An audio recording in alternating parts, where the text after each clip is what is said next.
excited to be here with Ruth for the first episode of our Meet the Students series. It's such a lovely idea that actually Ruth came up with. Yeah, so it makes sense that you're going to be the first person from the community I'm going to be interviewing, Ruth. We've had some really nice questions sent in. Without further ado, I'm going to kick us off with a question from Cath. Actually, it's got a couple of parts to it. But her first question for you is, what got you into yoga, and when did that journey begin? So it was about 10 years ago, and I was a teacher in a comprehensive school in Swansea, and we had an inset day, a training day, and lots of meetings and so on. And as part of the school's wellbeing program, they said, if you want to do yoga, you can take an hour off your meetings.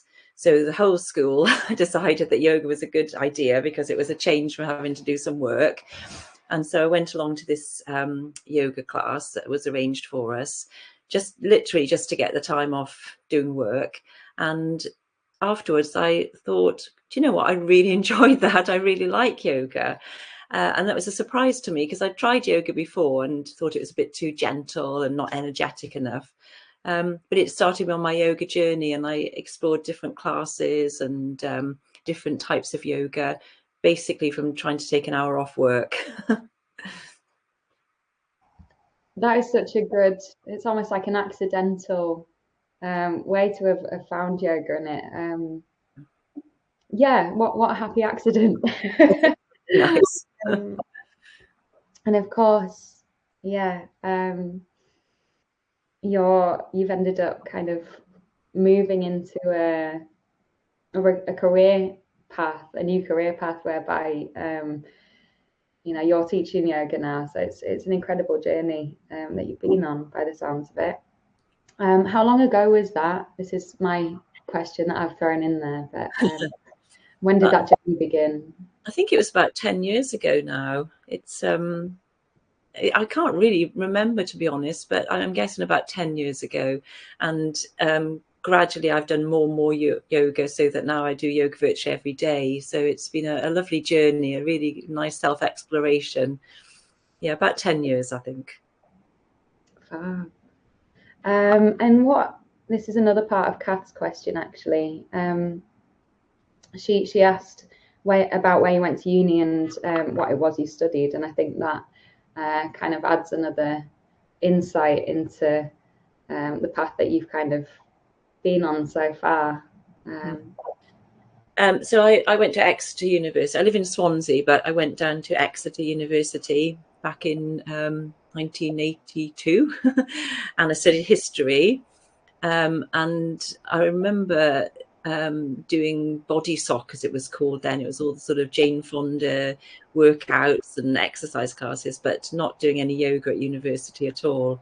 But yeah, that's what I did. I studied history, and then I went off to train to be a teacher then after studying in Exeter. Okay, well, that's so interesting. I imagine I've only ever seen like the DVD covers and things, or VHS covers. It's like workout videos, but yeah, it'd be quite fun to like return to it with maybe with a yogic background and like see if there's any correlation. Yeah, not much, I think. Probably not, but maybe there's a way to, maybe we could do like a disco yoga session or something. I think that would be really good fun. Could do a collaboration. And Cath's final comment or question is, she mentioned that her grandchildren miss seeing you at the library that you used to work at. So obviously that's another kind of aspect of the path you've moved along. And she was wondering if you've got any plans to work in the library again in the future. No. Yeah, so as I say, I trained as a teacher and I taught for 25 years. And then I took early retirement and just worked 2 days in our local library. And I absolutely loved it. I absolutely loved it. Working with the children and doing sort of rhyme times and things like that, and talking to the older people about different book choices.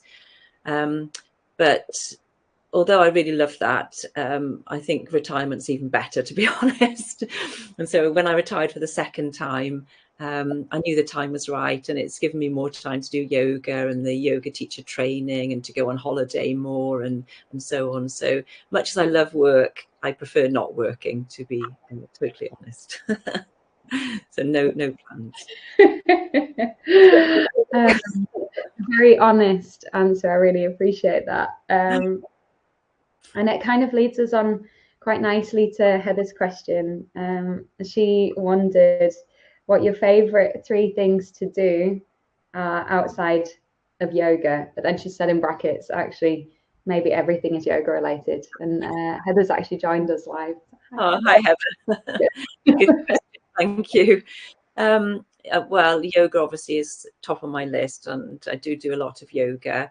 But 3 things that I also do. I do enjoy walking. I walk every day for, well, probably 2 hours a day. So I enjoy an early morning walk through my local park and along the beachfront where I live. And I like to do it early so I can see the sun rising. And I like to do that on my own. And then I like to go out for walks with my husband or friends later on the day. So I do a lot of walking. I also love reading. That's my other passion. I would read all day if I could. And that's why I like going on holiday, so I can just sort of sit on a balcony somewhere hot and read. So last year, I every time I read a book, I put it on Goodreads, the sort of online platform, just so I remember what I've read, because I do forget what I've read. But I was just looking this morning, and I read 132 books last year. So you can see I really do like reading. Wow. A lot of them are quite short, to be honest. It makes sense that you enjoyed working in the library as well in that case. You had so many books to choose from. And Carrie said that 2 hours a day with the sunrise sounds so lovely. Oh, it's beautiful. She's also just exclaimed 132. Yeah, that's a very impressive number of books to have read in the year. Maybe I should do more housework and, important things, but if there's a good book to read, I always choose that over anything else. The housework can wait, can't it? Do you kind of read the physical copies of the books, or do you sometimes do other things whilst you're listening to audiobooks and things like that? Well, since working in the library, I do tend to use library books. So I would say 99% of my books are library books. When I go on holiday, because it's difficult to carry physical books, I do read a Kindle. So I'm always browsing the Kindle daily deals, the 99 pence deals. And I was saying to my husband the other day, how many Kindle books do you think we've downloaded for our Kindles for holidays? And he said, about 40 or 50. And we've downloaded 730 books. Because every time it's 99 pence, I think it's such a bargain. I don't know where to read them. But I don't listen to audiobooks. No, I'm not into that. But I know a lot of people really do enjoy the audio as well. Yeah, well, it sounds like you're doing quite well via Kindle, and Kindle are doing quite well of you as well. I've got, yeah, so Beth also, she asked a similar question about what else you do other than yoga. And she also, I think we've already covered these questions actually. She said, what brought you to yoga? And the answer was that you you wanted to have an hour out of work. That's such a beautiful reason to have found something that you've ended up clearly being so passionate about. Carrie wondered about your life since YTT. She wanted to know if there's any specific practices or tools or techniques that you came across, that you encountered, that you refer back to regularly, that you kind of carry with you. Quite a lot, actually. For the YTT course did teach me so much. But one thing I do virtually every day is a metta meditation, a loving kindness meditation, that I had done before the YTT, but I was really sort of taught it and explained it really beautifully on the YTT course. So I try and do that every day if I can. And I also sort of do a gratitude practice every day now as well, just thinking of all the things I'm grateful for. And, you know, if you wake up feeling a little bit sort of fed up and a busy day and so on, a little bit of gratitude, a little bit of metta meditation is really beautifully grounding and really does set me up for the day. But other things, certainly all the breathing techniques I learned, that obviously you're introduced to in a yoga class, but you can't have it really explained to you.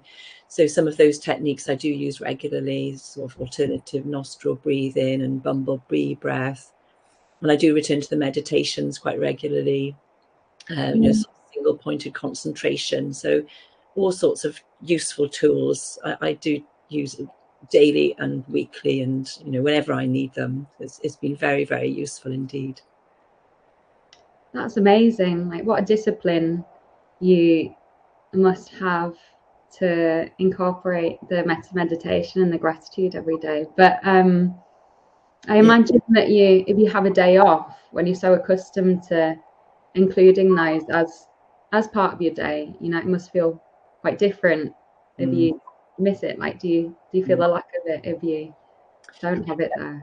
Definitely, I really do. So actually, this morning, for the first time in months, I haven't had a chance to do the metta meditation, and I'm thinking ahead now, when can I fit it in, when can I fit it in, which is probably not the best way to think about it, but I know that when I do it, it'll really be a beautiful calming practice. So yes, it is a lovely thing. But I think that's another reason why, going back to Cath's question, I wouldn't work again, because I haven't got time to work when I want to do all these lovely yogic things, which are much more beautiful. I was going to say, alongside all of the wonderful meditative practices you have, and walking and reading, yeah, that must fill up your time, but in such a rewarding and satisfying way. And it sounds like you, I mean, I imagine that these things give you a lot in terms of, you know, giving you the space and opportunity to get to know yourself a little better every day through each of these practices. So yeah, it sounds like a wonderful thing to kind of give to yourself, you know. Very inspiring. Friends of mine say, you know, what, you know, I don't want to retire. What do you do all day with your time? And I say, well, I do yoga, I read, and I walk, and I can quite happily fill a day with those things. Thank you very much. But obviously, when you're working, you know, it is much harder to find time for yourself and these beautiful things. Carrie also says, I know you're teaching a very lucky group of people now, and she wondered what you most enjoy sharing about, what you most enjoy about sharing yoga with others. So yes, I've been very fortunate to be teaching a class just once a week to the U3A in Swansea, the University of the Third Age. So it's designed for anyone who's retired or semi-retired. So what I've really enjoyed about it is working with my very, very good friend Cath, who also did the YTT with me, and you probably know her from the yoga classes, because she does an awful lot of the Frog Project yoga classes like myself. So working with her and planning our classes so we can teach them together has been an absolute joy. And the other thing I think about it is just being part of a yoga community.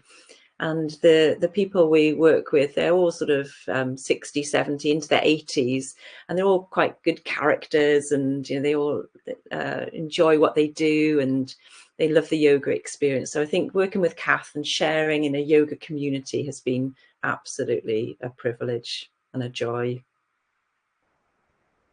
Yeah, and as Carrie says, those people are people that get to come along to your classes.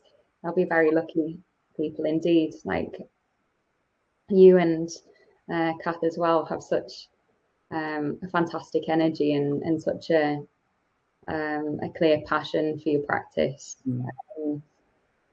Yeah, I'm sure that you really touch those people's lives. So one day, I'm hoping that we'll have the chance to do some kind of project collaboration with you and Cath, and get to experience your teaching, as I'm sure you've got an awful lot of wisdom to share. Yeah, have you found, just one last question for you from me before we sign off. I wondered whether being a teacher, becoming a teacher, has affected the way you practice as a yoga student. Has it changed your kind of identity as a student? I think it has. Unfortunately now, whenever I'm doing a class, instead of just seeing myself as a student, I'm thinking, oh, I could do that, and I better write that down now that Ollie's doing, so I can remember to steal that for my class. So it has changed it, because it's making me, yes, do yoga as a teacher more than as a student, which isn't always the most beneficial, I don't think. I need to take off my teacher's hat more, I think, when I'm doing my beautiful yoga with you all.